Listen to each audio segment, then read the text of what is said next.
kuma taa adiga meeshanna maxaad ka soo doonteen in ogaanaan u baahanna magacaygu waa almiilaa shaqada halkan ka socotana aniga ayaa qabanaya ninkan waa walaalkay Maryaan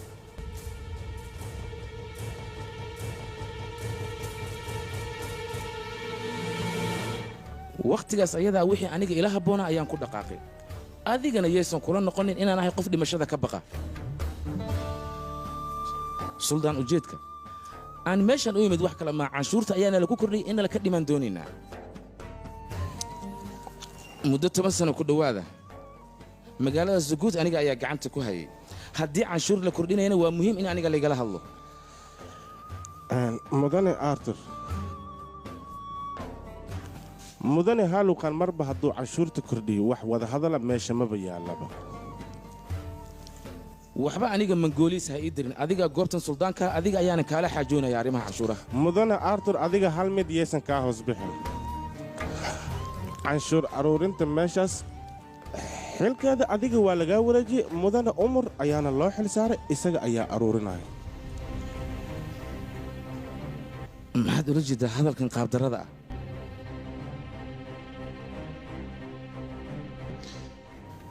laga bilaabo saacadan xilka canshuur aruurinta adiga waa laga wareejiyay mudane Umar ayaa hawshaas qabanaya isaga iyo qabiilkiisana waxay soo degi doonaan Suguud ka waran bal hawshaas suldaanka ayaana amarkaas bixiyay waqti xaadirkan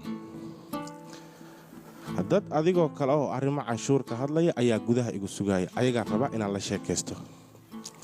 adigana meeshaas xog ayaad ka helaysaa soo bax iraac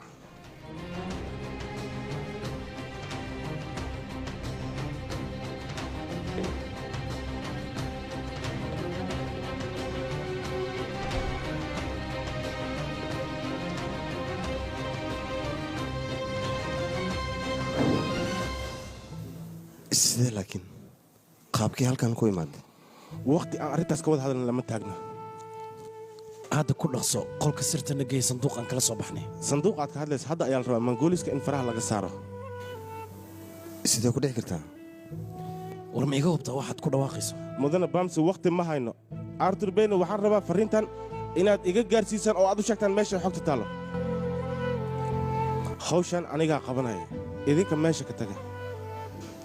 ina mari walaal mudane Artug si aan arrintan ugu sheegno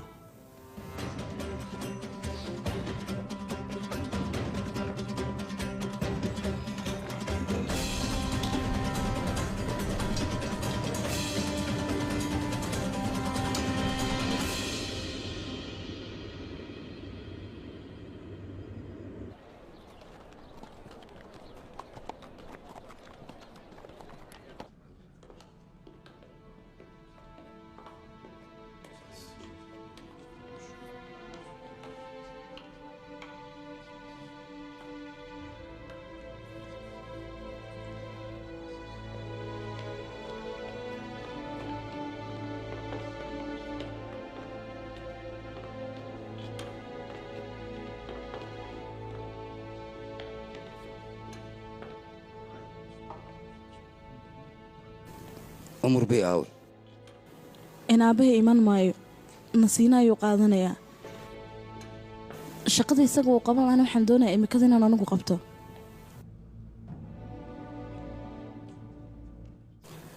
ibligaasi dhegeyso waa ogtahay aniga nin dhakhtar inaan lahay aabbahana wuu xanuunsan yahay iyo ogolow marka inaan u tago ma loo baana waxyaabahaas labada maalin oo mudaneen xanuunsan waxaan isku dayaynaa cadowgeena inaysan noo soo dhawaan oo aan iska dhicino waryaa mudane Ataaj adigoo qabiilkayga iyo deegaankayga dhex jooga miyaad aniga noocaan ila hadli kartaa ii sheeg mudane Ataaj hadda hadalkaaga wado waxaad ina oran lahaydna nooro innaguna waynu kaa dhagaysanaynaa aniga qabiilkayga waraaqadahooda waa soo diyaariyay qabiilka basaarna caawada ayaa ayagana soo diyaarin doonaan markay soo diyaarinna aniga keenayo waa ogtaa meeshaan qabiilaad badan ayaa degan nin walbana difaaciisa ayuu xirtaa shanqarta markii naga kala yaraato caawa ayaa arrinkaasoo dhan ka wada hadlaynaa maxaad ka qabtaa marka may waxba kama qabo waa inoo caaw hadduu waa la yidhaah